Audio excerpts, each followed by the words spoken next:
Shalom, my brothers and sisters in the Lord. Um, Today is Sunday, Yom Rishon, the 4th of August 2024. It's the afternoon of August 4th, and it's only 24 hours since I posted my last video, which was titled Jews and Gentiles, um, and it involved talking about Israel and the role of Israel in relation to the Gentile people's destiny in Christ Jesus. So today I just want to talk very briefly about what's going on in the Middle East, all the threats that are coming from everywhere. Every enemy of Israel is creeping up from where they've been hiding or hidden. But as I was preparing to come into this, to post this message, I just realized that God does call his enemies forth so that he can sort it out, in a very demonstrative way. And that's what I think the element of Israel striking these notable leaders of different nations is a further declaration that God has not changed. He says in Malachi 3, the book of Malachi 3, verse 6, that he changes not. He is the same. We do say he is the same yesterday, today, and forever. So the same God who fought for Israel, the same God who says he will one day gather all the nations and all their leaders in Jerusalem, in the valley of Jehoshaphat, for, it will be like a court session, historic court session, the probably last historic, the last court session that has ever, maybe the first that God has actually been there present in person to deal with leadership and those who practice evil. I am still feeling what I was feeling yesterday. Yesterday I used the word foreboding, and then I doubted whether that's actually what it meant, but I didn't look it up. I don't know. But it's that feeling you get in your stomach when you feel that something is yet to happen, but you don't know what that thing actually is. And we've all read about Ismail Haniyeh's death in Iran and the following, the statements that followed from the Iranian Guards Corps, the revolutionary Iranian Guards Corps, and the leadership, the Khomeini, Ayatollah Khomeini, leader of Iran, and also from other parts of the Middle East, including now Turkey. My first question is, if Turkey was part of EU and England still part of EU, would Turkey still threaten to fight Israel?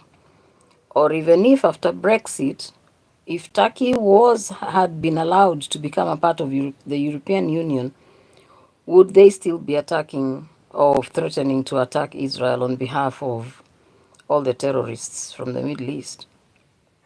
And what would that do to the coalition that is the European Union?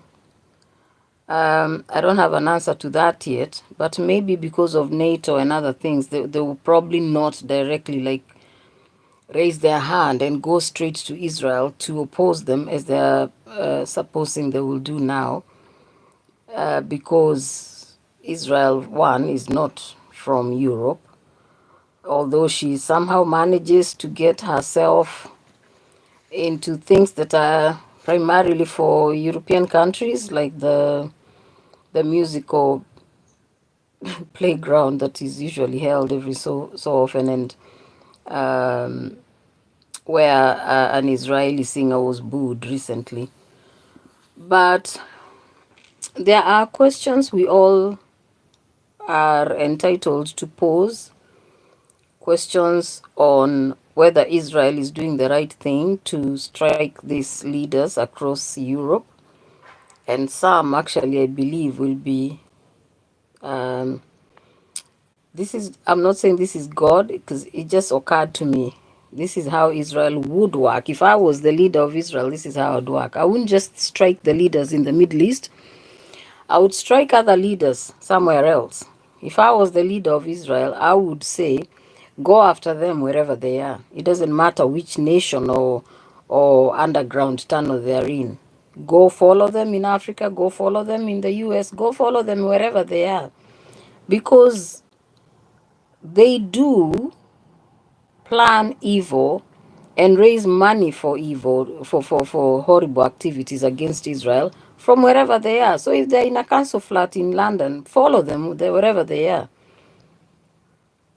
Because when Satan wants to attack a family, let's say for instance, a family of 5, one is in Australia, one is in Africa, one is in the Americas, one is in Europe, he does not choose the ones who are in Africa only, just because it's a specific location that probably does not have enough security. No, he will hit you wherever you are.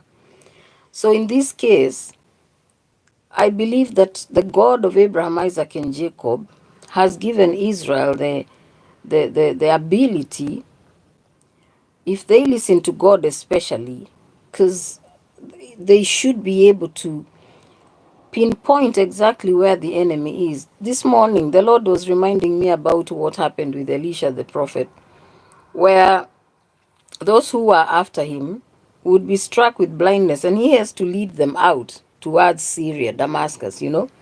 He had to lead them out because they didn't know the way. They were struck with blindness.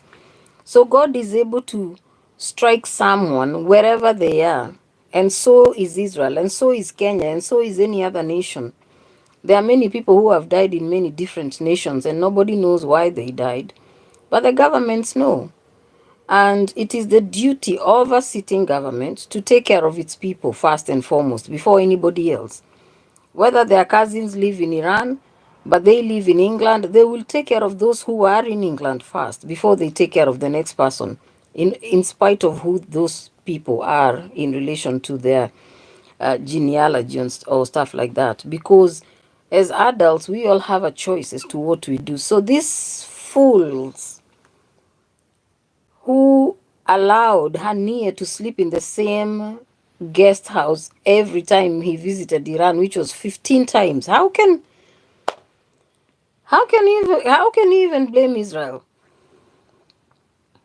I've always said this, and I'll say this today again. And I said this to a member of our team who was they were very predictable. They used to come at the same time, leave at the same time, go for lunch at exactly the same minute. And I said, you know what?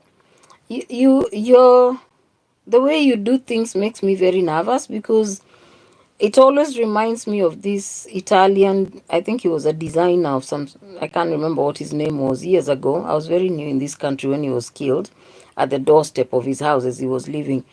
He used to leave the house at whatever time, let's assume 8 or 9, he would be at the door. And then 8:10, he's at the car. And then whatever time he'll arrive in the office, whatever time he'll leave the office, whatever time he will arrive back for dinner. How can you live life like that? In this world? So amazing. So I used to say, this colleague used to just make I would just think, this is the stuff that anybody who's ever watched crime programs on TV or movies or whatever, you just pick up these things. You pick up these things, like people who got killed most of the time, especially like notable people. It's those people who had unchanging rotas or unchanging schedules, minute to them, to the second. That's when I sit down. My knife has to sit like this, my chair has to be sit in a certain position. You know, people who are so crazy that sometimes even when you move the napkin a bit to the left, they'll come and order it. And I remember there was a movie that Julie Roberts and somebody I can't remember his name, but he was OTT in relation to everything had to be specifically a certain way. The cupboard had to be arranged one tin next to the other, facing this way.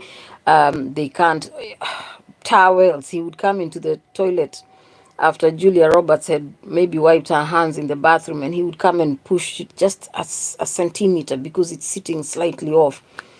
And those people are very dangerous because it's very easy to set them off. The alarms in their heads go off very easily if you're around them. You can't be good enough ever. So this Hania person, I believe, was that kind of person, because why, in your position, knowing Israel has a reputation of chasing all her enemies wherever they, how can you sleep in the same place every time you visit Iran for 15 years? How? Oh, because they didn't strike the first 7 times, and they didn't even attempt the 10th time and the 14th. How do you? They're not stupid. They've been arranging. They've been waiting for an opportune time, and they've been waiting for an escalation. If an escalation demands that you die, then we will activate that which we need to activate. We just need you one more time. Come one more time. Every time you come, we monitor what you do, how you go, who you go with, all the stuff. Accumulating evidence that is trackable, that then is used very easily, because you've made their job easy. 15 times you've visited Iran, you've stayed in the same freaking place like a fool with one bodyguard. Hello? Hello? And then you come and murder our people whose schedules were given to the Hamas boys, and they came and killed them because they knew the schedule. They knew the Jewish holiday. They knew whatever happens at 6 o'clock in the morning, everybody will probably be sleeping. Let's just go and do and destroy them. So even if I was an investigator from a different country, not Israel, and I was given the job of monitoring this person, I would know the third time this is what he does all the time. He wakes up, he goes to the shower, he comes out, brushing his teeth, on his way to pick up a piece of bread or whatever, and I would be monitoring you. And Iran is an interesting country like Israel, because in Israel you never know who is Jewish, although they will all speak Jewish, Hebrew, because they come from different countries. Recently, when I was in Iran, in I wish I was in Iran. Recently, when I was in Jerusalem, I met this guy. I was asking for directions. I went to a building in central Jerusalem, which used to be the tallest building for many years until recently. And I met two guys at the front. They were the security people. There was a smaller guy who looked very Middle Eastern, and then there was this big blonde, pure blue-eyed, 6 foot, maybe 3 guy. When I saw him, he just looked like a European from maybe Russia, or like those countries of the north. And so I said hello. He said hello. I asked for directions. He said, I can detect your accent is Kenyan. So and I said, you're right. So he smiled so broadly. He said, I recently came from Kenya. I was there on holiday. We started talking, about ugali, the food the Kenyans eat, and all the nyama choma. And he was so happy to see me. He was like, what are you doing in Jerusalem on a very hot day such as this? I said, I just came from Mahane Yehuda, the market, and I'm heading back to my hotel. But then I needed to see someone in an office somewhere here. But I didn't know which way was the entrance. So he told me, wow, that's amazing. You're very bold. You came by yourself and all that stuff. And I said, there's nothing to fear. If someone wants to kill me, I'll only die once. So if I die in Israel, it's an honor. If I die in Kenya, it's an honor. Wherever I'll die, it's an honor for my King who I serve, Jesus Christ. So if he thinks I need to pass out from this nation, I can't prevent it, because he has a reason why. It would be a portal for me, actually. So just to say that is Iran, I've met some Jewish people who they're Iranian. They were born in Iran 3 generations, 4 generations, 5 generations. They are from Iran. To them, they are Iranian, but they know they are Jewish people, and they don't look Jewish. Majority, the ones I've met, don't look Jewish. They just look like an Iranian guy. Okay? So something happens to a people when they, no matter who their great grandparents were, there is an evolving of some kind. I don't know, because of the element, the I don't know what changes people's looks. For instance, the people who immigrate from China, or from India or from Ethiopia to Israel, who are supposed to be Jews, they look like those people. They look like the next Indian person, the next Filipino person, or Ethiopian person. They look like that. They don't look distinctly Jewish people, like Jewish people would. I don't know anymore. You can no longer, nowadays, you can no longer pinpoint a real Jewish person. I mean, there are those who you just look at them and you're like, okay, that guy must be Jewish, or that woman must be Jewish. Some will surprise you because they don't look like Jewish people, like what you would expect Jewish people to look like. So there are certain things that will sometimes give them away, like very brown curly hair, certain features like their nose, or a certain way. There's a way. I always find the Jewish people smile different from other races. I don't know why, and I've said this to Jewish people. There's a certain way. There's a certain. I think they have a certain gift. That in spite of everything that they go through, they don't wear that look that other people in the Middle East who are oppressed by their governments or whatever, they are always looking like they've just been hit by a hurricane in the face. So why did I even bring up the issue? Oh yeah, so the Iranians who would be Jewish, maybe 5th generation, 4th, 3rd generation, they can't be traced. They could be working in that hotel.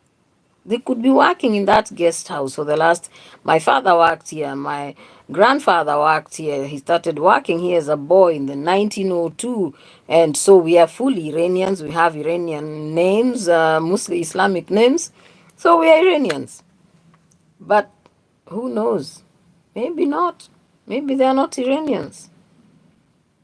Maybe they are Jewish people who've been left unrecognized or unidentified until the time when it is time for them to actually do something for their people, Israel.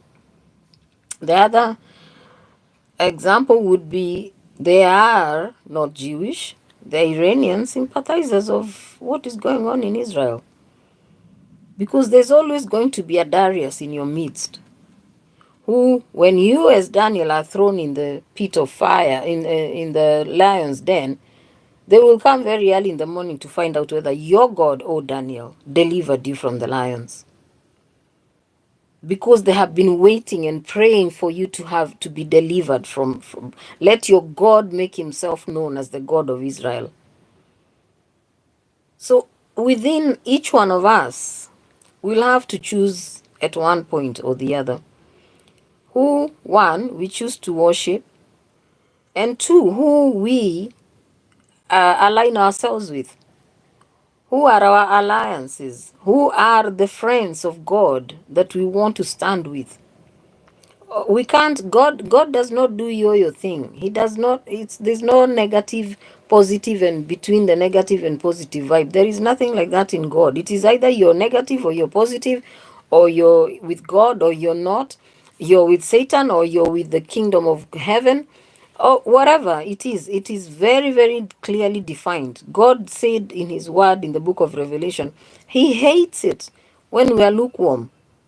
Be cold or warm or hot. Don't be warm around me. I don't do warm. I don't do, I'm not sure. Maybe today I'll swing this way and tomorrow the other way. No, it doesn't work. Your heart has to be either right with God or not, full stop. I mean, we all sin, but God does offer us a way of escape through the blood of Jesus Christ. And all we need to do is every day before even we go to bed, we ask the Lord to forgive us for that day's sins. Whether it's something we thought about, saw, did, had, and it sank into our souls, we need to demolish that platform that has started maybe crusting around our soul and creating an opportunity for everything else to land over and settle down. God wants us to cleanse ourselves every day in the precious blood of Yeshua. So, in relation to nations' sins, God has a weighing scale. And He will call everybody, all the nations, to the valley of Jehoshaphat in Jerusalem. Can I just tell you that what is believed to the valley of Jehoshaphat today is actually in the Palestinian side of Jerusalem, East Jerusalem. I look forward to seeing I look forward to seeing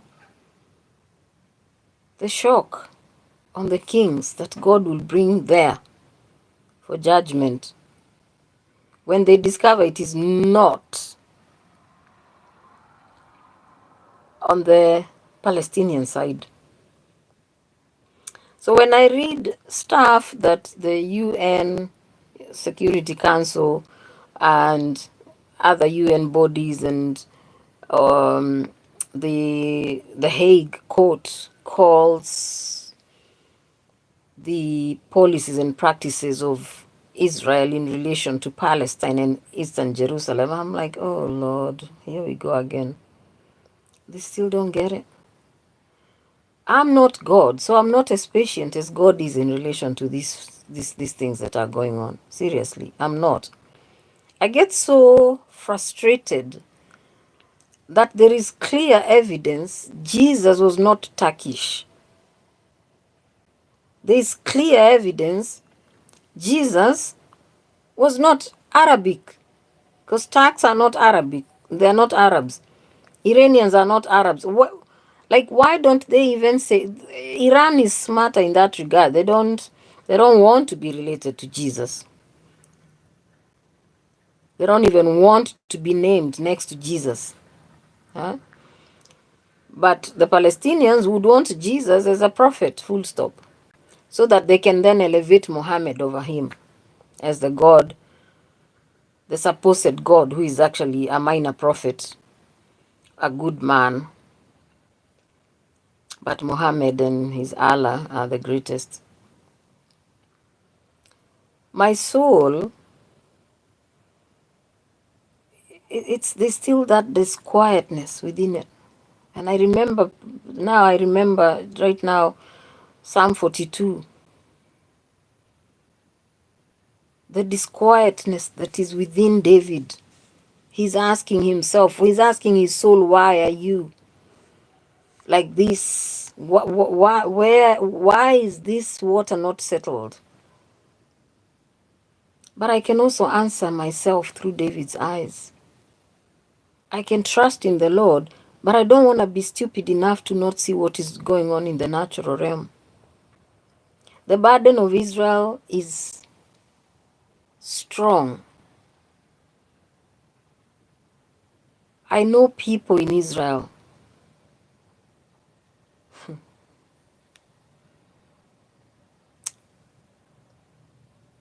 I know people in Israel, not just Jews, Arabs, whose businesses right now are once again going down because of all the stuff that's going on.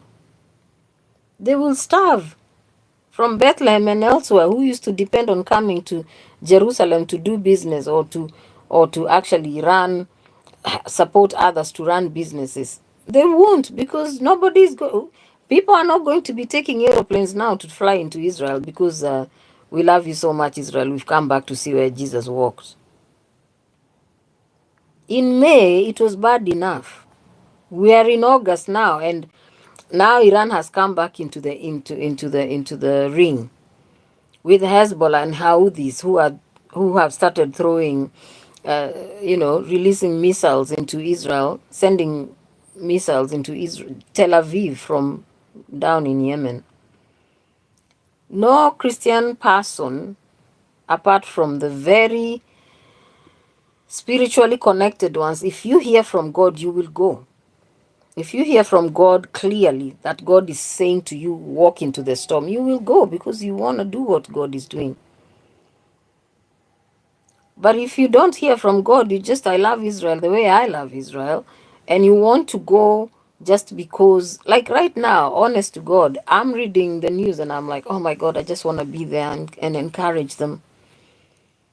But I also need to be sensible. I can't be there if God hasn't told me to go now, because I would put myself in danger and put everybody else around me in danger for nothing, and make the soldiers' job even much more difficult because they have to take care of an extra person who is actually even not Jewish. So I think what my spirit, what my soul, let me say my soul this time round, is grappling with is the, not just the intensity of the threats,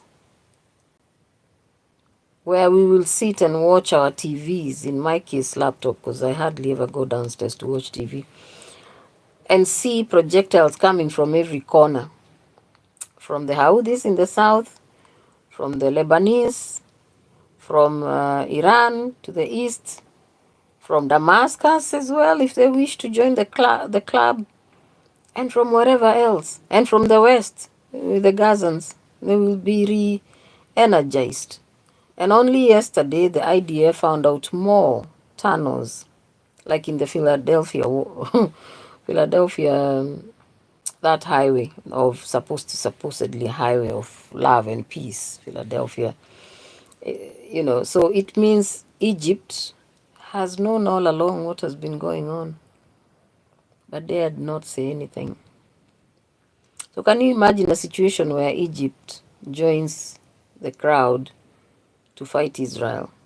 So we'll have problems from the south, problems from the east and west and north and everywhere, all the way around.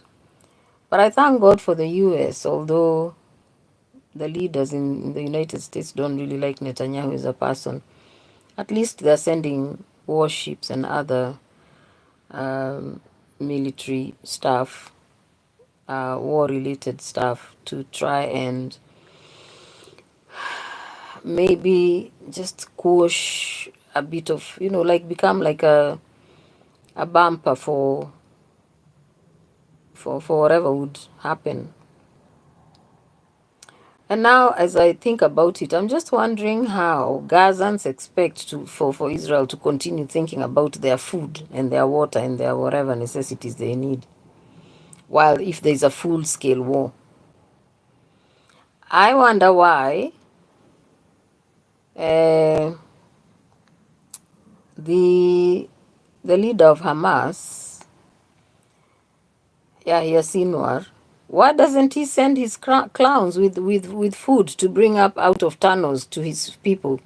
He's been storing millions in military regalia and stuff that will blow up and kill all the Israelis if they could, and not storing food in those tunnels. Why wasn't he storing food? If he has, maybe he stored for himself, yeah, and his people, because they have been planning to start a war that would mean they can't openly go into the supermarket. But now I understand actually even more why they would have some of the tunnels coming up into normal civilians' homes. Because if the civilian goes shopping, an Arab woman, and comes back with she has a family of 10 children, and she comes with 20,000 bags of food, nobody will be asking questions about that. Nobody would be suspicious. Maybe they think it's a monthly thing. If maybe they have a wedding, maybe, she feeds their neighbors or something. Who would ask? But it could be because they've been sent for cigarettes and stuff and things that people down there in the tunnels need. Amazing. You know, I get amazed by God's goodness because He sits in heaven, the captain of the host of heaven, and He maintains His composure. I love His character.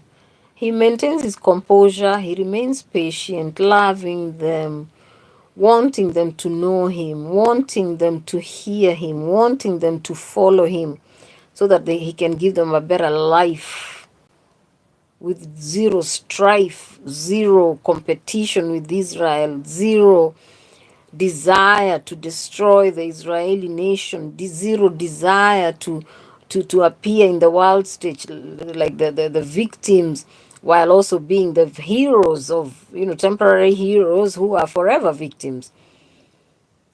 I'm amazed. But also God has remained true to His word, that which you want, that which you speak with your mouth, you get. You want to be refugees for life? Here goes refugeeism. Here goes the valid ticket for you to be a refugee forever. Look at them now. Look at their buildings. Where are their homes right now? They looked for being refugees in the United Nations corridors, UNESCO, whatever other organizations, UNRWA, and all those, UN-led national, international organizations. We want to be refugees. We are refugees. We are refugees. We are dying from hunger. We are dying from this. We are dying from that. They were not dying. Now they are dying. I don't know what they are saying. Huh? Because what they asked for, they got. God is not unfair. If only, because they are pure Arabs, if only they had said the God of Abraham, Isaac, and Jacob, but you're also the God of Abraham and Ishmael. If you can bless us the way you bless the Jewish people, we are still the sons of Abraham. I'm sure God would have given them their own blessings. I am so sure because I know my God. Oh my goodness. But no, they won't take the blessings. They won't take anything freely given. They don't want it. We want to strive for it. We want to raise alarm. When I was in Jerusalem, it was the first time I'd stayed in an Arab area, and oh my God, I'll never do that again. Because there's that thing goes off for prayer 5 times a day. I have to listen to that thing going off every day. The first day it happened, I was so upset. I was like, how dare these people put me in such a room? Like, I can see there are not many tourists in the hotel. What do they mean by putting me next to that blasting thing? So I obviously went for breakfast and I was like, I am not staying in that room. You better give me a different room. Oh, we only have rooms for families. I said, I'll take. Do you have any children here coming for a holiday right now? No. So I had a room that was so large, it had 3 beds in it. That's where I stayed, on the opposite side. I could still hear it, but not as closely as I could hear it from the other place where they'd put me. And I thought, sometimes we think, am I overreacting or what's going on? And I had a thought. I thought, I'm a black woman. I'm here alone. So they just decided, we're going to give her the worst room. Yeah. And give all the other people who are coming in who are whites place to stay that is better on the other side. Because when they took me to the next floor, like 2 floors up, and on a side that is not facing those things, I realized that's where everybody had been. Well, everybody, as in there were 4. No, initially there were 2 people, 2 other families, a man and and an elderly woman. Then they moved out, and then some other people came, and then a couple who are gay men, they came in, and then there was an Israeli guy who came in and left after about 3 days, and then there was another Israeli guy who came in and left. No, I left him there actually. So around me, only white people were there, and then there was an American guy who came and he left on the same day that I left. And we were on the same floor. We were on the same side as well. And I'm thinking, okay, so why did you give me 2 floors down where directly opposite me is that thing? Huh? And I prayed. I knelt in that hotel to ask God for them. I was praying with them. Twice I prayed with them. The last day as I was leaving, I gathered them for breakfast and I just said, let me pray for you. And I knelt in their presence, those Arabs, and prayed for business to come in. Okay? So the thing is, I have nothing against Arabs per se. What I have a problem with is that they don't desire the gifts of God. Free sunshine to everybody, God says He gives. He gives food to the lion, cub, and the cattle. He's the owner of everything in the world. Why can't they just ask for God to give them their own land? Like, God, show us where our land is. I mean, there are those Arabs who are in Nazareth and other places who are exclusively Christian, maybe. Majority of them are Christians. Those ones don't fight with Israel. They are the Bedouins. They're not fighting with Israel. There are the other tribe, I can't remember what they're called. They're also Arabs from Syria. They don't fight. In fact, what they do is that they fight in the IDF. My question is, and I don't know who I'm asking, I always ask myself, like, why would anyone want to call themselves a refugee forever? Even the Somalis who, in Kenya, years ago, we used to have the largest refugee center in the world, the entire world. Kenya, small African nation, has the largest refugee camp in the entire world. And it was in the north of Kenya because of the Somali people. They didn't want to become refugees forever.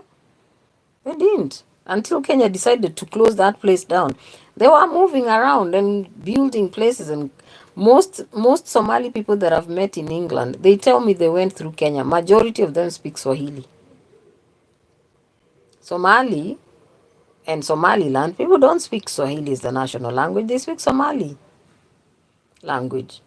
So those who speak in Swahili, they will have come through Kenya. But we also had other refugees from Zaire. We had refugees from Uganda. We had refugees from South Sudan. We had refugees. I remember the South Sudanese very clearly. 1997, 96, 97 is when I was seeing a lot of them in Central Province where I was working near Nairobi. Because you can't miss the South Sudanese because of their height and the color of their skin. They are taller and darker than everybody else in Africa, I dare say. You wouldn't miss the Rwandese because they have a certain look. You wouldn't miss a Kenyan, but most Kenyans, we don't have a single look because of the different tribes. While the South Sudanese, whatever tribe they are from, they look almost the same. The height and they have a different look from everybody else. They are tall, very, very tall. Even their women are really tall. So I remember growing up as a young child with refugees from everywhere, especially the Ugandans and the Bagisu people who would come to look for jobs as house girls and house boys. And everybody was afraid of them because we were told that they were cannibalists, So everybody was afraid to employ the Bagisus because apparently they eat people. They boil children. All the stories we heard of. Some were true, some were exaggerated, and it was a long time ago, so maybe it was true. They would steal children, actually. I don't know what to do with what. Maybe just sell them off or actually boil them, I don't know. But we survived. I survived several of them that my mom would employ because she had to go to work, so she had to have someone take care of me and my little brother. And when things got really bad, my little brother was shipped off to my grandmother's, and I was left because I had already started going into school. So it's that thing where even the Bagandas didn't want to remain, the people from Uganda, different nation, different tribes, they didn't want to remain as refugees all the days of their lives. So they came to US, England, France, wherever they moved to other nations in order for them to run out of this space called you're living in a certain small space because you're refugees. The Somalis did the same. The Rwandese did the same. Why the Congolese did the same? Why don't the Palestinians do that? What people call the Palestinians. I don't understand. You live in a confined space. Your airspace is monitored by someone else. Your ground is monitored also by someone else. Your like everything, your movement is monitored. Why would you want to be in that place forever? Oh, we're still fighting for the land. Until freaking when? You've been fighting since before 1948. Until when are you going to continue fighting as a refugee? Because you have accepted your status as a refugee. Even God in heaven can't help you. He can't, because you're doing what he has said don't do. Don't proclaim negative things over your life, because it will become a reality. Because you have the same power that Adam had when he called lion, lion, and giraffe, giraffe. It became, God didn't move it. If you call yourself, I'm a snake, well, you will behave like a snake. Mm. So when God calls us to be faithful to our call in him, he's calling us for good things. So if we reject those things, it's not God's problem. He can't wring our arms in order for us to accept what he's telling us. He never forces anybody to do anything. He never imposes his will on our will. He says, let God's will be done on earth as it is in heaven. But if we don't pray that prayer, if we don't live by that standard, God doesn't go killing people because you didn't. He will bless the Jew and the Gentile. He will bless the atheist, and he will bless the Christian and the person who is totally Jewish and following the God of Abraham, Isaac, and Jacob, but does not subscribe to Yeshua doctrine. He doesn't want to hear there's a Messiah already come. They're still waiting for the Messiah. Does God kill them all? He doesn't kill them for not knowing the truth. And even when they will know the truth, that he actually did come and he's returning again, and they still choose not to follow, that's choice. You've made a choice. I told you, I will never interfere with your self-will, but I would wish that you listen to me and do what I'm asking you to do, because I know what I'm talking about. I know the beginning from the end and the end from the beginning. So when I tell you worship me, I'm just giving you the best option out of the 20,000 options you'd have in the world. So as Turkey swears that Israel will pay for what she did to embarrass their Clooney's, as Hamas wreathes like a big snake on the earth, just upset that Israel has done what they shouldn't have done. How dare they embarrass us like that? As Iran shamefacedly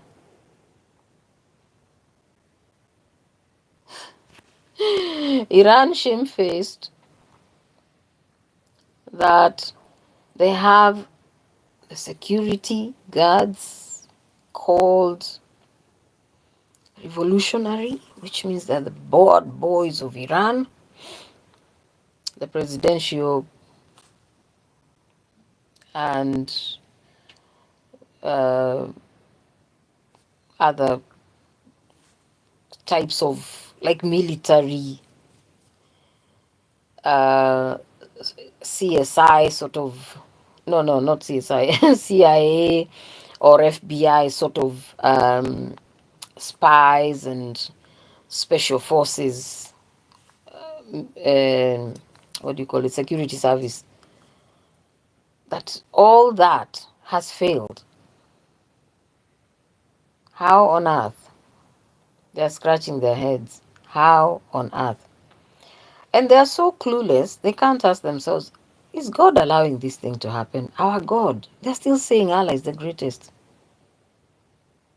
Israel, a small country, is still striking them from within them. It's amazing. I fear the God of Israel. Because, man, wow. If he can allow for these things to happen, I'm amazed. I'm amazed. It's not just let's fear Mossad, let's fear the Israeli spies, let's fear every. No, it's not about fearing. It's about recognizing who's behind them, who's allowing them. Like if they're listening to their prophets, the Bible says they will prosper. So are we told. If you listen to the prophets of God, you will prosper. So if they are finally listening to their prophets, they are prospering, and we can see it on in the international stage. Because their prophets are not defined by race. Their prophets could be Africans, their prophets could be Iranians who have heard the voice of God because, of course, they are Iranian believers in Yeshua. Their prophets could be from anywhere, could be from deep Gaza village. Someone who's dreamt and God keeps pressing them to say this to Israel, tell them this, tell them that, do tell them to do this. They will pass on the message. Or he's waking them up in the middle of the night. You know, Benjamin Netanyahu will never tell you what dreams he's had. Daniel Agari will not tell you what he saw. He will tell you what is being reported in the news because that's what's important. He will tell you what the IDF did. He will be the spokesman for the nation, for the army in Israel, but he will not tell you what he himself has seen or what he himself thought and told people to do because he has seen a vision. If God gives Israel supernatural attention to detail, I don't blame them for taking it. It could be a kid who's had a dream, and maybe their father is a major in the army. Because children have greater faith most of the time than adults. They'll probably see an angel, they'll probably receive something and receive it with a childlike faith, which Jesus Christ honors, and pass it on.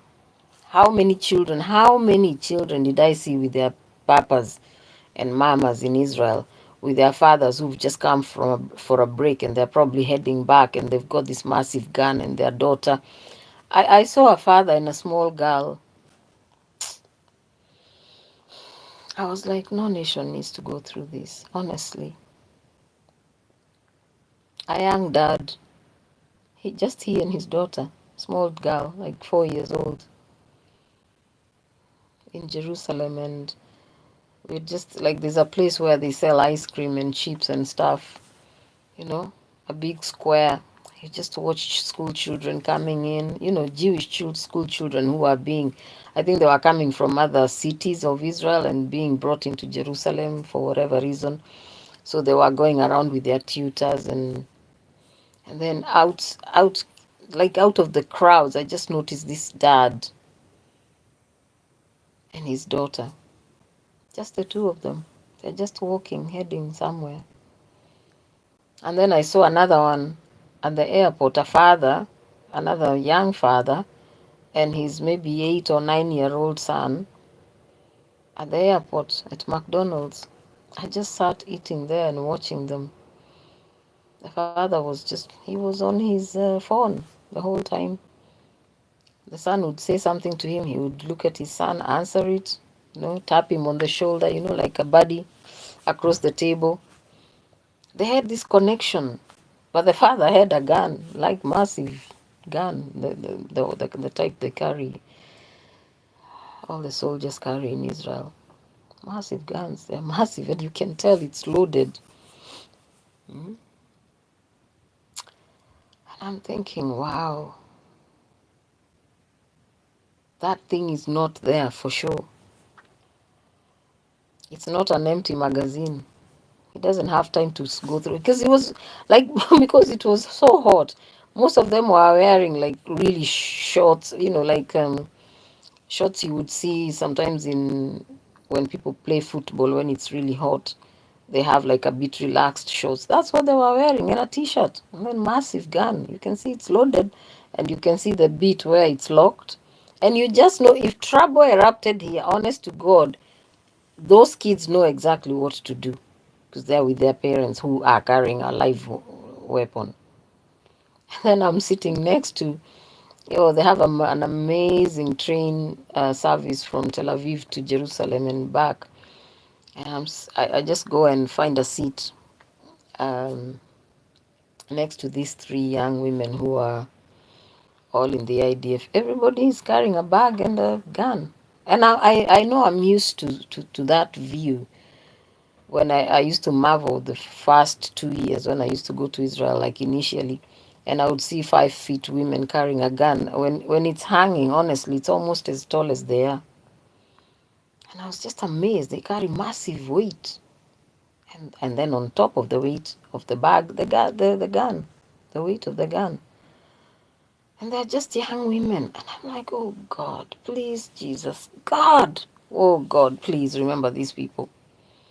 I don't see that in Kenya. The only people I see with guns in Kenya are police on the streets. And they are hidden, they're not massive guns either.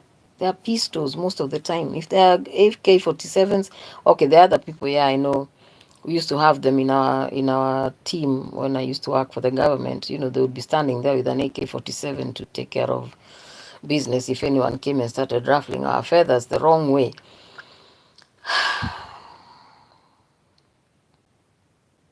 I just feel sorry for Israel. Real sorry. The way you would feel sorry for your friend. The way you would feel sorry for your brother if they were in that situation. And also, I feel sorry for the Arabs. Not the ones in Israel per se, because those ones are... I don't know why they chose to not be involved with the rest of the Arabs fighting and all that stuff. Like, where did those ones come from?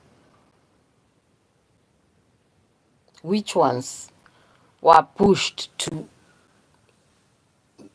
the west, what they call Gaza, Ramallah area and all that? Which ones were those? Did they voluntarily go there? Did they choose to remain there in spite maybe... I don't know. Actually, I don't know. I should know, but I don't. But I'm sure had they not proved themselves to be of no need of Jewish support, for instance, they would be integrated in the society like everybody else. But they wanted the bigger slice of cake. Nobody can give you a bigger slice of cake in their own kitchen. They bake the cake. The cake was initially theirs. The kitchen is... They have the title deed for the house in which the kitchen is. Everything is theirs. So they can choose to give you a slice of the cake or go to hell. I'm not giving you anything. If you don't want this size, then get lost. So the battle begins. Oh no, I want the full cake. Okay, wow, let's see. I know my right, and then you say you know your right. Your right is to come as a visitor and have the whole cake. Ooh, the battle will never end until Christ comes. And then he will say, actually, I wish you took the smaller cake because that's all I can give you right now. When the Lord will come, when the Lord comes, because he's coming, he's going to reorganize the map of Israel so much that he will not even understand how it happened. Who will you? Everything falls into place. That's the boundary, okay? Who will be able to say to the King of Kings and Lord of Lords, you're wrong. I need another cake. Huh? You get the piece you got, or you get lost. I don't know why people think God is stupid or like he's your granddad. You're going to hang around his robes and, please, grandpa. He ordained boundaries for a reason. And I speak that as a Kenyan because I know when the British were fighting the Kenyans, actually like almost killing our people, those who stood up, like the Mau Mau people, they stood up with the understanding that you can't just show up here just because you have white skin and several privileges. You can't show up here and actually want to take something that belongs to us. Nah, baby, no, it's not going to happen. Kenyans fought, and they fought well enough to retain their nation. And that's what Israel should do. I wish they would allow some of us to go and fight for them as well. I do wish. Because when I was in my 20s, if I had known this is what goes on, I would have gone to Israel and stayed there and then said, you know what, I want to sign up to help you people fight. Let's fight Jehovah's fight the proper way. Land is an issue. It is an issue. It's not just a political issue where we need land because we need boundaries to kind of execute our power over certain people. No, no. Land for the poor, land for the rich, land for everybody. If God regarded land as important, who are we to disregard the importance of a piece of land? Surely. People want other people's land. Wameacha yao huko juu. You know, they left theirs to the north and east, come and inherit somebody else's land. Sure.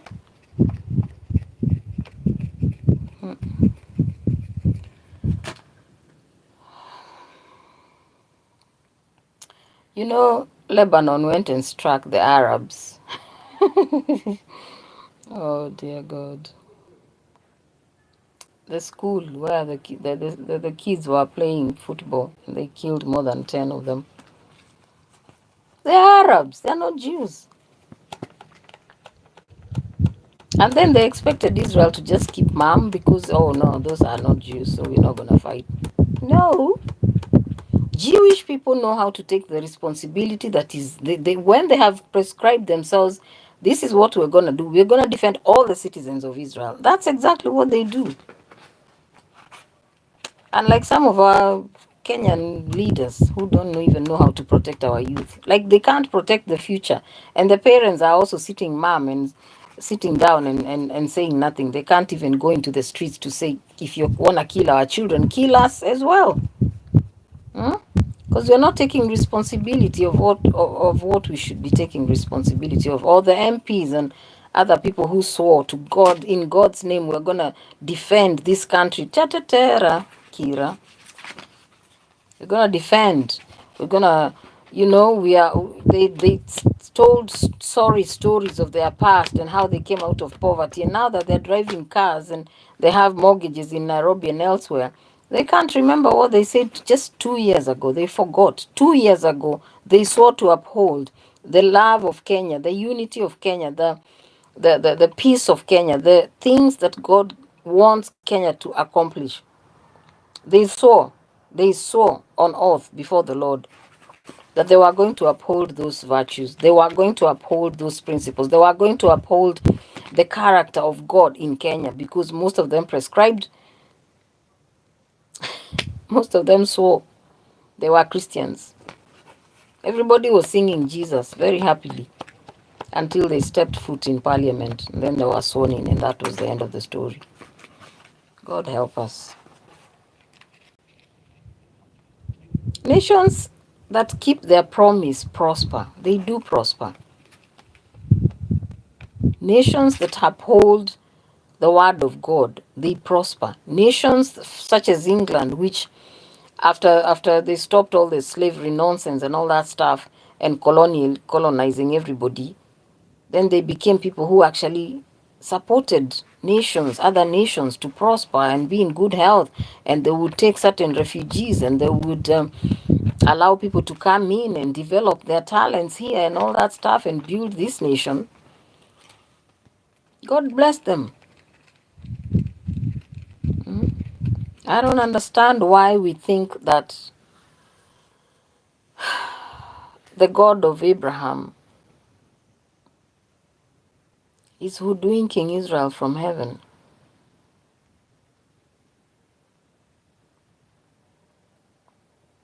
People want Netanyahu dead, as I said yesterday in the video. People really want him dead. Leaders in the world want him dead, buried, or burned alive, or on the stake of or something if they could. Huh? Impaled on a pole somewhere in the middle of a square, somewhere seriously anti-Semitic environment. They would love that.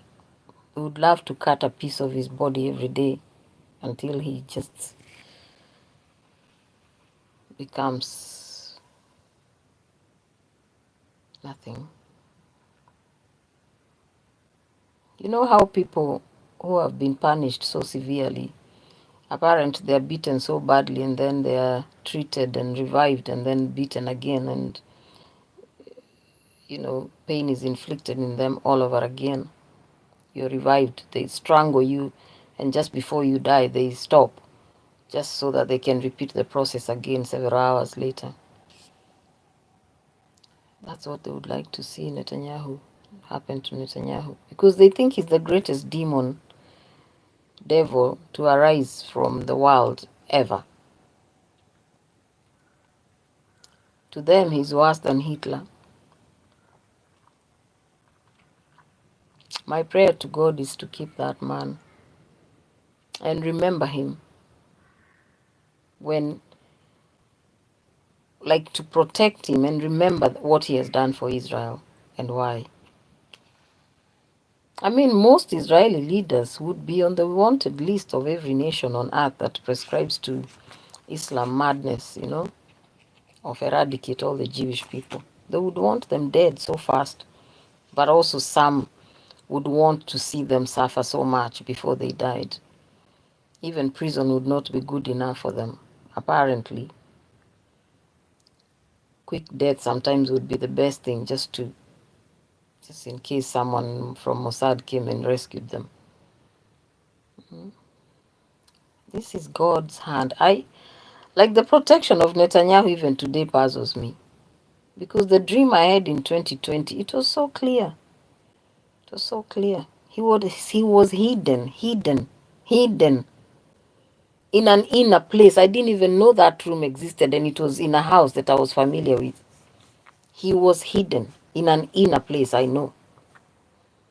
And the seating in that, it was not a comfortable place, because it looked like it had seats like you'd have in a gym, not leather couches and na. It looked like somewhere where he was sitting, the exercises going on, and there were several men around him, and there was one that was, but he stood out. He stood out, that guy. I knew he was the main guy. He wasn't standing, he was sort of crouching on the floor, like directly opposite Netanyahu. Hmm? And I wondered, why would he be hidden? Now I know why. First of all, there's a case already waiting for him when he finishes his term, whenever that will be. They still want to crucify him in the Israeli courts, apparently, for taking cigars and alcohol and perfume for his wife. They should go to Africa, these people. I don't know what leader would survive. More, you would take even goats from the poor people and land. God. Israel. I pray for this nation to survive.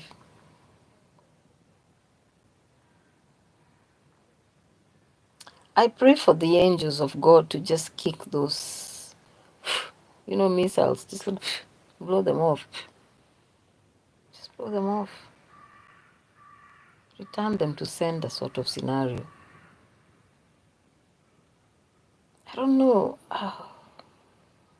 The world can't survive if Israel is destroyed completely. We cannot survive. We can't. Israel needs to survive for us to survive as well. And she just doesn't need to survive. She needs to, we want and we need her to actually thrive, to be allowed to roam the land freely.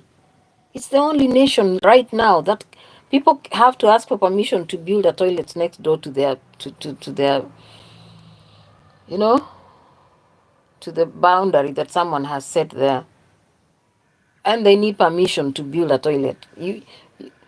In a country such as the UK, you need permission from the council to extend your house, for purposes of don't mess up, don't jam the electrical system and the gas system and the drainage underground and all that stuff. That makes sense. You can't just build a house you want the way you want and mess up everything, lest you block the entire street's drainage system. It's a drain to resources, council resources, if that were to happen. And also, you need to do certain things in order to ensure that you're paying for gas and electricity and build a nation. But in Israel, the story is different. It's not because when you built a shelter there, shade, what do you call them? Garden shed, that you're going to mess up. It's just because, oh my goodness, no, that is settlement. You're the settler. Settler.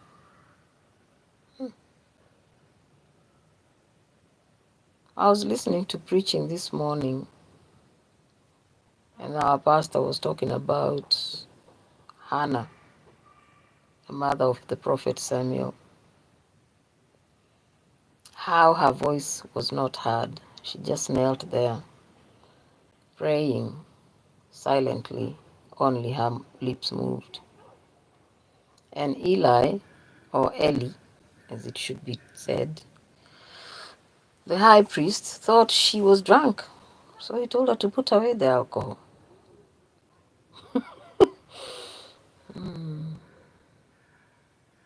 He asked her when she'll put away the alcohol. Self-assess, like an assessment of a high priest. That shows he never used to hear from God. I mean, Samuel, the boy, used to hear from God. This guy is not even hearing from God. To know that this, he didn't even ask God what's going on there, which is a lesson to me as well today. If I see a situation, I shouldn't judge immediately. I should ask God, God, what's going on with Hannah? What's going on with this woman? Is she drunk? If she's drunk, which drunk? Because these days there's all sorts of drunk. Is she on drugs? Is she on alcohol? Is she in pain?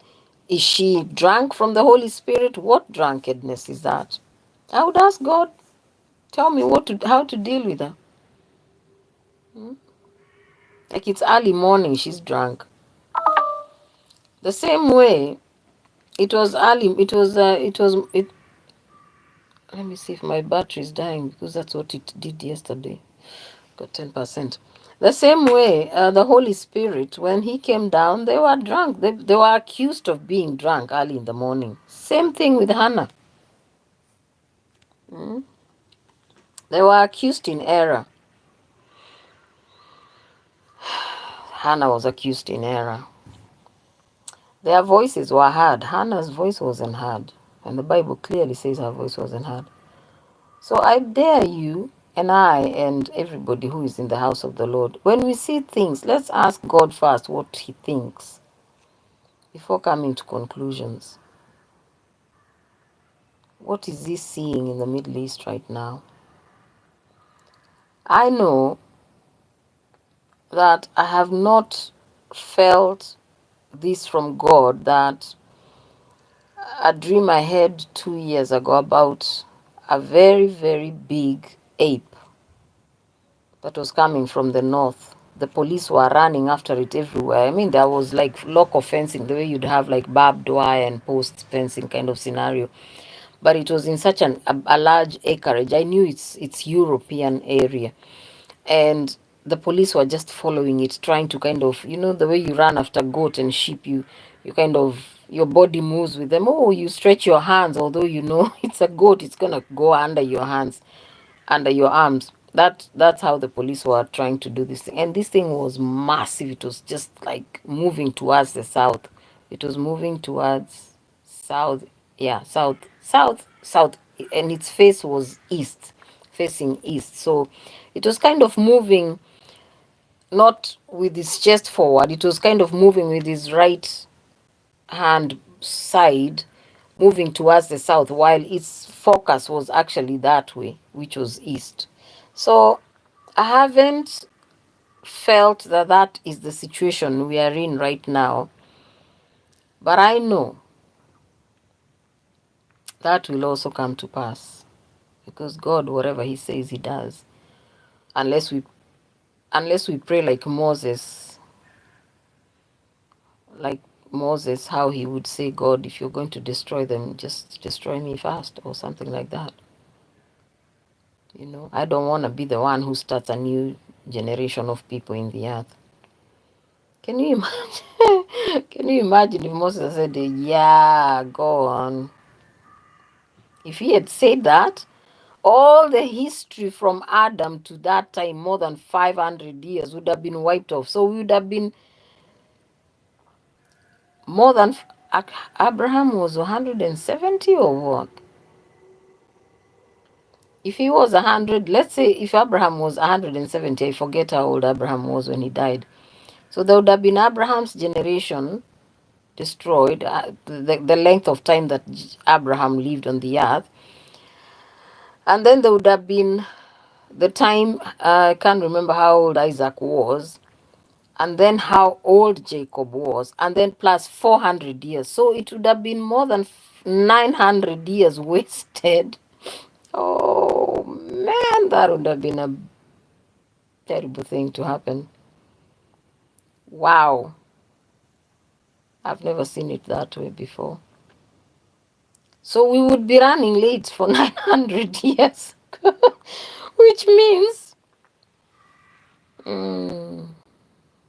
it means that, oh dear, I don't even want to think about it. Oh man, it means that we would be behind 900 years. Is enough for you to think about what it would have looked like 900 and something years. I'll go back to the Bible and check how old Abraham was when he died. And then can you imagine, even, I don't know how old his father was when he died, or when Abraham was born. So you'd have had to have raised Nahor and whoever, and then Abraham born. Oh man, let's just assume 1,000 years. I'm glad Jesus Christ is coming back for 1,000 years, and I'm so glad for Moses' prayer. He was like, no, God, no, no, no, we're not starting afresh. We're not starting afresh. Like after even they've gone through Egypt, and then they die in the wilderness, and then we start afresh, and then they become stiff-necked. Oh no, God, absolutely not. Not on my watch. I thank you, Jesus, for Moses. Oh, Shapa. There are things that we can say to God, Lord, no, please don't do that. I don't think that's a great idea. Can you imagine the entire population would have been destroyed, including Caleb and Josh? Oh man, no, that would have been a disaster. Moses was smart. He probably did the calculation. He was like, hey, nah, man. What would have happened to the books that he had written about Genesis and all that stuff if he had already written them? And what would have happened to him? How long would he have survived in the earth in order for him to carry? Can you imagine the trauma he would have had? He and his wife and children, God elongating their lives like Methuselah in order for him to actually fulfill his plan. And then the weight on Gershom and the other sons of the other children of Moses. I think he had 2 boys. Oh, man. Oh, yeah, I'll end on that note because it's making my head hurt thinking of it. But I still also thank God very much for listening to Moses' prayer. Yeah, I wouldn't want to imagine. I would have been born 1,000 years later in this environment. Can you imagine how horrible it would have been? There are people who are claiming that God is still 100 years away from Jesus' return, and I'm like, just wake up, please. Wake up from that horrible dream. It's horrible. We already have giants in the land. What are we talking about? Another 100 years? None of us can survive. Didn't God say he will actually cut the time short for the sake of the elite? People are still waiting to become rich and famous, and then Christ will apparently come. Man, I'd rather be gone. Like, I wouldn't want to live 100 years longer in this environment. I don't even want to live 10 years longer than necessary. If Christ is not come by the year 2030, we're in 2024. In 2034, I will be sad. I will be very sad. I will be a sad old woman if Christ comes beyond, I don't know, 2030. Gee, man, it's gonna be hot. Environmentally, I don't even know how we can survive environmentally. Look at all the streets riots all over the place. In England over this weekend, they are fighting the police and everything. They're beating up policemen and destroying property because they are saying it's too many migrants in the nation, and they've lost it to Islam apparently. Those are smarter people than majority of the people that you find in church pews thinking that we have to be kind. And God also said be smart and root out the Canaanites. I am an immigrant, so if they want to kick me out, fine, but I know that God sent me here. But if the time comes for God to tell me go back home, I will go back home, because this is not my home. It is a stop. It's my wilderness before I get to Canaan. And when I get to Canaan, whosoever will be there that's not meant to be there, I'll kick them out. It's just the way it is. God wants us to have proper boundaries. I remember recently in my appraisal, they said, so and so is very boundaried. She knows how to keep her boundaries, but I think she should be a bit flexible. I'm like, hey, baby, I know why I'm keeping my boundaries that way. Because the minute you relax it a bit, then someone pushes it a little bit more. Next time they'll say this. Next time they'll do this. I don't want to let it remain. It's a professional boundary. It's not a, we don't have a relationship beyond work. So let that remain there, because I need to be able to support you to achieve your dreams. So that boundary needs to stay there. Because otherwise you'll push me to agree to tomorrow's failure, which is your failure and my failure. So I don't want to entertain that. Let's work on what when I applied for that role, it said this needs to be in place, that needs to go this way, and that needs to go that way. And that's why there's a success rate in certain things that you do and I do. They are resulting from that very firm, clear boundary. We don't want a marriage to gray and black and white. No, it's gonna be where where this organization has said this is where the boundaries are. So let's respect them. You signed a form, I signed a contract to work with you, and I'm supporting you through this space. I'm on this side, you're on that side. We only agree on what the organization's principle, what the stipulation is, what are we told to do with you? Not to go into the playground and roll on the grass and eat ice cream and come back to the office and say we went out. No, that's not what we are told to do. I'm here to do a job. You're here to receive a service from me. You receive the service, you go, you're home, you sleep, and I go to my home and I sleep. Then tomorrow we come and meet again and we do the same thing again. There is only flexibility. When, for instance, if I find you collapsing on the floor and I'm a first aid trainer, I'm going to perform first aid on you. That's the only time that the boundaries are flexed. Other than that, no, baby. If I told you to pay your rent, you pay your freaking rent, because that is good for you. You're not paying it for me. You're not paying it for to in order for you to. In Swahili we say changia, like the way the people go around in church with a bowl for offerings. I'm not going around with this thing for you to changia my salary. No.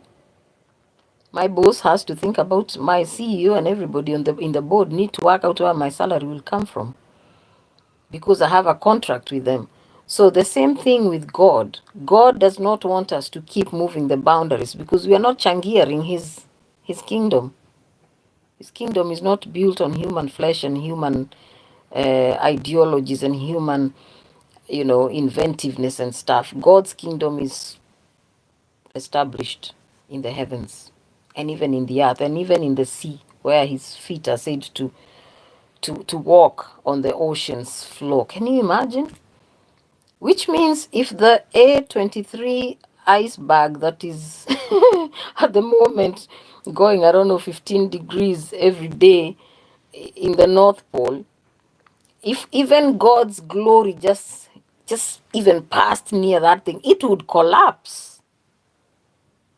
If it had God's feet in the floor of the ocean where it's hanging, it would just melt. So let's know what kind of God we are dealing with here. The God, and that's the God of Israel. Then people go messing about with Israel as if they are boys in the field playing football. Israel is God's property. He said when you mess up with them, it's like putting your finger in God's eye, in the apple of his eye. He's not going to let you come that close, obviously. He just gave us an ideal of to think if someone came close to your eye, would you actually wait? Even when I go for my glasses for testing, they kind of blow to check the pressure of my eye. I kind of blink even before it starts. That's how sensitive the eye is. So God is saying, this is my sensitivity in relation to Israel. Be careful what you do with it. Be careful to do. Be careful with what you do with her, Israel. She's my beloved. She's my daughter. She's my son. She's my friend. She's Abraham's daughter. And plus, remember, Abraham is in heaven right now with God, and all the saints of glory who've gone on before us, who are Jewish by blood. You think they're joking up there in heaven? Oh, let's see what happens to Netanyahu down there. Netanyahu is almost scoring. Oh my goodness, look. Gideon Saar has just stepped into the... Oh my goodness. Wow, that's amazing. We've got Benny Gantz kicking the... Number 8 has just... Yo! Oh, come on. Come on. How did you let them score like that? God is not doing that in heaven with the saints. These are serious men and women in heaven. Deborah. Deborah is no longer sitting under the tree. I would like to meet Jael, the woman who killed Sisera. Sure, God is calling her. Look down there. Look at the women there. Look at the daughters who are puncturing Hezbollah. They've taken after you. You think even Mary, the mother of Jesus, is not in heaven and involved in some of the decisions that heaven makes in relation to the earth? Others should have labored in vain. Her chastity, even Joseph. I would be so mad in heaven if Israel is destroyed. What was the point? What was the point? We're messing up with people. God, we're messing up with people who are deeply rooted in the kingdom of God. It's a joke. You think Elijah is folding his arms in heaven? He's the same man. He was the same man who actually would slaughter men, like, bring that knife. Let me show you what I'm made of, you fools. You think for 3.5 years God wasn't monitoring his heart and seeing, oh, this one, if I let loose sooner, oh God, these things are not going to go well. So when he shows up at Carmel, he's ready for business. Bring it on. Baalists. All those worshippers of Baal and all the worshippers of Asherah and all the worshippers of other gods. 850 men were slaughtered that day. Can you imagine the river of blood that was flowing from the Mount Carmel for the sake of God's name? And then after that, he goes to call for the rain to come. And then after that, he has to run. This is superhuman strength. Then he walks with the bread, two meals. He walks all the way to Saudi Arabia. Lima salianga tapere. Man, I'd rather, yay. No, I'm not touching Israel. No, I'm not. Their God is too powerful for me. Can't even be bothered. I'm just towing the line because in that way, I'm a coward. If you want to call me a coward. In that regard, I am a coward. I don't want to mess up with Moses. The Bible says these two prophets, when they come back, they'll be calling fire whenever they want. Who wants to be swallowed up by fire? I want to raise my grandchildren. I don't want nonsense. Huh? Do you want to be swallowed up by fire? And they will stop the heavens. They'll stop the rain. We will use up all the reserves that we have, all the dams, all the whatever, all the Thames River, all the everything will dry up because of Israel. Because of Israel, because they'll be operating from Israel. And we're still joking with these people. And they are God. When God says the earth is his footstool, he's not joking. He can squash us. If he stands, ooh la la. Like, oh God. I've never even thought about that. No wonder the Bible says, more David said, oh God, stand, let your enemies be scattered. If God stands where he is, where his feet are resting, if he just stands up, please, people, leave Israel alone. Just leave her alone. Just don't even say negative things about her. Oh, she doesn't believe in God. Oh, they are all sinful. Blah, blah, blah. Gay community. La, la, la, la. God still loves them. Even if you don't, and I don't sometimes. I went into a couple's house. They were gay men. It was Hanukkah, the third day of Hanukkah. And I had brought the Hanukkah, which is the candle, and the prayer book for them to see their God.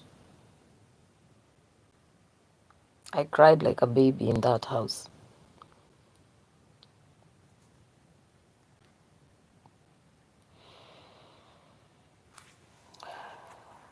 They sang the Hebrew songs, Hebraic songs.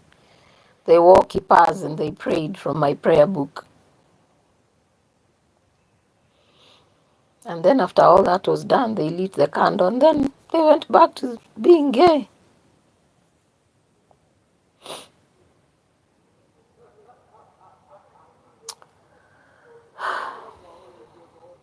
Let's just leave Israel alone. Let God deal with his people the way he's always done. Let's not meddle. Let's not incite hatred towards them. Sometimes by just being complacent, because we are fearful of what the Muslims will do if we don't say Allahu Akbar, or if we don't say that Israel, blah, blah, blah, blah, blah. It is the land of Israel. That's what it's called. It's not called the land of Muslims. It's not called the land of Muhammad. It's not even called the land of Allah.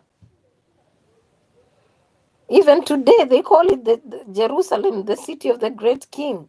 It's not Allah. They know what great king that king is. Okay, my battery's gonna die and I don't want it to die before this thing is over, and I think it's long enough. May the Lord bless you and keep you. May he cause his face to shine upon you and be gracious to you. Shalom. Have a great week ahead.